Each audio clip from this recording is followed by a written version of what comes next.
मैं आपका भाई ऑटो चालक, एक साधारण सा, ज़्यादा पढ़ा लिखा नहीं हूँ, लेकिन आज अपने सभी देशवासियों से एक सवाल पूछना चाहता हूँ कि जैसे कि हमारे देश में एक छोटा सा वो बना हुआ है कि हिंदू खतरे में है, मुसलमान खतरे में है।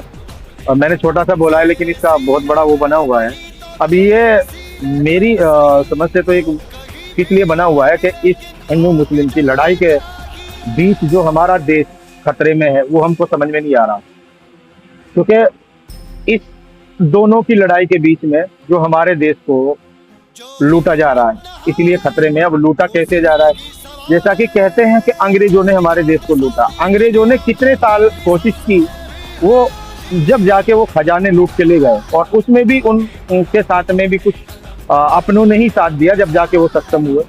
लेकिन आज के दौर में जो हिंदू मुस्लिम के एजेंडे के बीच, मतलब हिंदू मुस्लिम का एजेंडा एक तरफ बना हुआ है, और दूसरी तरफ जो संविधान की बारीकियां दिखाकर अपने ही देश के लोगों की जेब में पैसा जा रहा है। यानी यानी अपने देश का, यानी जो संविधान की बारीकियां दिखाकर वो पैसा जेब में जा रहा है, यानी अपना देश का पैसा वो लूटा जा रहा है।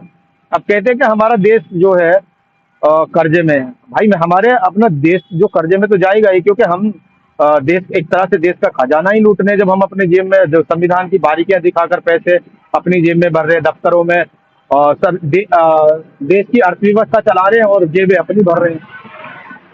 तो इसीलिए, क्योंकि इतना कुछ होने के बावजूद भी, इतना कुछ लूट होने के बावजूद भी हमारा देश अन्य देशों के बराबर खड़ा है। तो अब ये हिंदू मुस्लिम छोड़कर, और ये सब जो हमारे देश में हो रहा है, अगर इस पे हम ध्यान रखें, तो सोचो आज जो हमारा देश इतना कुछ होने के बावजूद, इतना कुछ लूटने के बावजूद भी अन्य देशों के बराबर खड़ा है, तो अगर हमारा देश का जो पैसा है वो लूटना बंद हो जाए, यानी हम लूटना बंद कर दें, तो सोचो हमारा देश कहाँ पहुंचेगा।